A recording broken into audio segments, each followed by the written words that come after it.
Hello everyone, this is Johannes. And this is Sunniva. And you are watching Board Gaming Ramblings. And today we are taking a look at Black Forest. Black Forest is a game all about getting resources and exchanging them for other resources so that you can use those resources to buy buildings. That gives you possibilities to change resources into other resources. You are going to do that X amount of times because the game doesn't have like a round structure. You are going to move around this village. We have set it up so you can see most of the things in the game. You're going to move around. So on my turn, I'm going to move around wherever I want to go. Whenever I go from one town to another, I have to pay a provision from my little resource wheel over here. If I move somewhere, there's another player in that city or town or metropolis. I will have to pay a resource to that player, a basic resource. Then I will be able to do both of these two actions that I'm adjacent to. Those actions are mostly, as I said, getting resources, changing resources to other resources, changing tiles on your board to other resources, getting resources X amount of times you have resources on your board, and then getting more resources. You could also go to these outliers to do these little jobs. For example, here I would have to pay 7 food and I will get a lot of stuff. You're going to continue doing that until the game ends. The big part of this game is this resource wheel, which we have seen before in Uwe Rosenberg games. It's an automatic resource wheel. So whenever I get a resource, and I now have an open space here and an open space here, this is going to move, which then consumes one of each of these resources and give me one of each of these resources so that I can do more stuff in the game by basically getting more resources and exchanging those resources to other resources. And that is that. In 2013, there was a game called Glass Road coming out, which uses this in a almost identical way. This is basically said to be Glass Road 2.0. We're not going to use a lot of time to compare them, but we are going to compare the main element, which is the biggest change of the two games, which is what? How you play your actions, basically. So in Glass Road, you have these cards that are the actions, and depending on what the other players play, you will get to do more of those actions or less. But in this game, you are moving around on the board, choosing your action in that way instead. What do you enjoy the most? I don't know, because I enjoy this part, but it's more interactive with the glass roll mechanism. Do you have an opinion on that? I think personally, I know a lot of people will hardly disagree on this. I think I personally like the cards in Glass Road better because, as you said, it's more of that mind game thing. Yes. I will have to be always planning to only be able to do half my card. And then if I think, okay, what do you want to do now? And I will try to not play that. Maybe I'll even try to play something that's not ideal for me so that you won't try to guess what I'm guessing and kind of blocking in that way, which makes it a very interesting game. You have 15 cards, you choose 5 of them for each round, so you kind of plan from the beginning, but then you're kind of okay, you also have these, maybe you're trying to build now, and I will try to do something else, even though it helps you to get more, or I can try to do a blocking by playing the same one because it's not that important to me, so that is very interesting. I think this is fine. I think this is okay. I like the fact that you have two actions and you do both of them. You have a way to use these a resource. That's a caravan. I don't remember the name of it because theme. To move this tile around so you can kind of move the action tiles around on the board. And it's kind of interaction with, I have to pay you a resource. But then again, it's not like I ever go somewhere to be I hope you come here now, so you have to pay me a resource. That's true. This is less interactive, so I think people will have an opinion on what they like more, but I enjoy this. For example, in the beginning, it's a little randomly set up, but there are in categories. So you know that the action spaces regarding, for example, the animals will not be in the same cities. You have to move around for that, but that during the game's progression, people will have moved the action spaces around so it look differently. So I'm always thinking, okay, do I have the provisions to go where I want? And where am I going next? For example, let's say I really need some clay. This is the space to get it. But then afterwards, I might want to do an action all over here again. So then I have to think, okay, what other ways can I get clay? Okay, this action might be my go-to then. So you're changing your plan a little tactically. The best thing about this game, and kind of the best thing about Glass Road as well, was the resource wheels. Yes. And this is a very interesting puzzle because it's like, oh, I need 3 wood to make that building, but I also need a glass. Yes. So now I get some sand. Oh, I now have the glass I need, but I now don't have the wood I need anymore. And that is a very interesting concept. And I will say that is the best part of this game. They have changed out now that you have the brick over here, which is the second wheel in Glass Road. You have glass and brick. And now you have the provisions, and the caravans over here, which make it, I understand why it's there, but it does make the game feel kind of forced, because when I move around, I need the provisions. Yes. When I don't have provisions, I can't move around, which means that every X turns, I need to be able to get these resources so that I get provisions so that I can actually play the game. So you are forced to get specific resources to be able to play the game, in a way, and that's not fun to me.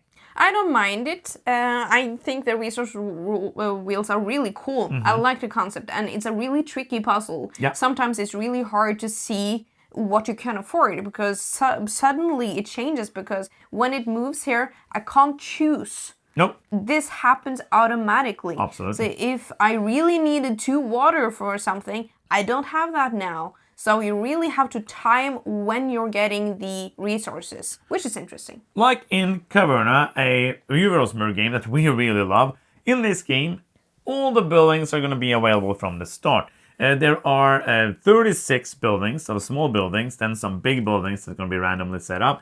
And you're going to flip 10 of them to the B side, so you're going to have like a big variability of the buildings, if that matters. I really enjoy this board, even though it takes a while to place them out there. I enjoy that like every board, the boards have different categories of where you, I need somewhere to get a cow. Yeah. I will look here. Yes. There's ways to get or interact with cows. So I really enjoyed that. But it does add, of course, to a overwhelming start. And there's only one of each building, so you are going to be like, what should I build? And in the beginning of the game, it's like, get something that converts something to something else, which is what you do in the game. And it's, I feel like I am building things, and I'm like, oh, I'm getting some things from this, but it's not like building up this very intricate strategy of sorts. No, I agree. In some of the games of UVs, before you have like, you see a building, either it comes out, like in Glossary, you don't have the display. Yeah. Or as Caverna, everything is open to you. You see like, okay, this is a building I can build a strategy around. This, if I get this, it would be really cool. It would be devastating to me if you got it. Yes. I don't feel like that in this game. Everything feels like, okay, I can afford this. Yes. It's usually I can afford it, and it's not completely useless. So this results, That's the criteria. This results in the game being fun, but never exciting. Yeah. Everything feels good. It's like, I do this thing, that's good. I got some points, I now have this ability to change this out to this, which is good. There's nothing that makes me be like, oh, I did this cool strategy, or that was a power move, or I did this cool thing which made, oh, now I will play completely different because of this thing. Everything feels very balanced in a way. I like balance, but it feels balanced in a way where just everything is good. Yeah, I agree. You don't get excited for anything. You never have this power move when you do this super cool action. And you have some really powerful buildings up there. Yeah. That's maybe the only time where I'm just like, yes, I could finally, after all this hard work, afford this, and then you're back to scratch, it feels like. Yeah, so what is the worst part about this game? I think we agree that the jobs feel really random. And sometimes, because these pop up, if I complete this job, a new one randomly will pop up. Yeah. And if you randomly have those resources in hand, you will get that. Or you could work towards it, of course. But these feel like, I don't like that a player just can randomly get a lot of stuff. And you pay a lot of stuff for them. But the stuff you get is really good. It feels like when somebody, like if you play a 4-player game, which we did, It feels like if it's after my turn, you do something, flips a new one, I know I'm not going to get that. Yeah. Because somebody's probably going to get it, especially like depending on the game. But it's kind of, as you said, if I randomly happen to have that, I probably, and again, because of the fact, let's say I have 7 wood. It's not going to be like, oh no, I have to keep those wood because it's so important for me to get the things I wanted for those 7 woods. I'm just going to go here and I'm going to play for this. Yes. Because I'm going to get a lot of other stuff, which is good. Because whenever you can get stuff, that's just It's good. really good. More stuff is just good. Converting resources to it just other resources. ends up being kind of okay. Yeah. So who is this for? I will say that if you hated the card play in Glass Road and you look at this and you think this is amazing, then you probably will like it. If you have never played Glass Road and Glass Road is pretty tight, you could end up getting like 5 points in that game, 5.25 points. This puzzle is very good. I enjoy the puzzle of removing tiles, not removing too many, not putting that out. This is less exciting than in Glass Road. Yes. What I remember in Glass Road was like you had to manipulate this more. Here you're just like, okay, I need wood. Now I don't have any more means to get wood. I need to up this so I can get another board to get more wood. So it felt like less action was happening on this board. Oops. But if you're looking for a medium heavyweight Euro game and you see this, and I know other reviewers have enjoyed this more than we have, so you can check out other opinions as well. I will say that if you think this is cool, because it's a very unique mechanism in my opinion, I think this is the most approachable game with this mechanism in it. Absolutely. So let's do some final thoughts. Do you want to begin? Yes, I enjoy it, but as you said, it ends up being like a enjoyable experience, but nothing exciting. Yes. So for me, I find it hard to like choose between this and Glass Road because even though they're very similar, they have a little different feeling. So in Glass Road, you have this excitement and tension between the players in choosing the action card. And also you have a little more tension between the players in that fewer buildings come out at the same time and people can snag it from you. And you lose that in this game. And people might find that really good.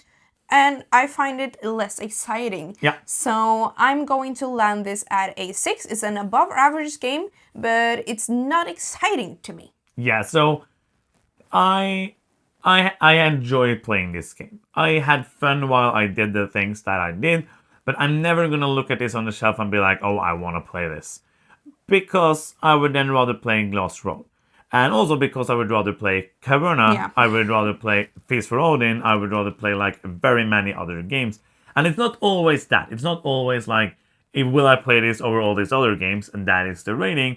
But it's the plays we had of this haven't been exciting, as you said. Like, I feel like you summed it up very good. Like, it's there, it works. There's nothing that doesn't work. It just, if you take out these jobs because they're horrible and are just a random element to a game which has basically no randomness, which is pretty weak. There's no randomness. Let's just add a random element for no reason. It just ends up being a good game. So I'm going to give it a 6.5. I think it is a above average, fun little game, but I don't think it's going to be a game that people probably gonna like it, but not me. I'm not gonna like it. So let's do the keep or cull. Are you ready? Yes. 1, 2, 3. Big surprise! Boom! It's a double cull. Double culling all the way across the sky. Yeah, we have enough good games in our collection. Yes. We cannot keep this. Cannot keep them all. Well, Board game collection. We could, but then we would not have a house. No. You would not see. You would just see board games in front of us. So that's going to be the end. Subscribe and thank you so much for watching. I'm Johannes. I'm Senua. And you've been watching Board Gaming Ramblings and bye-bye.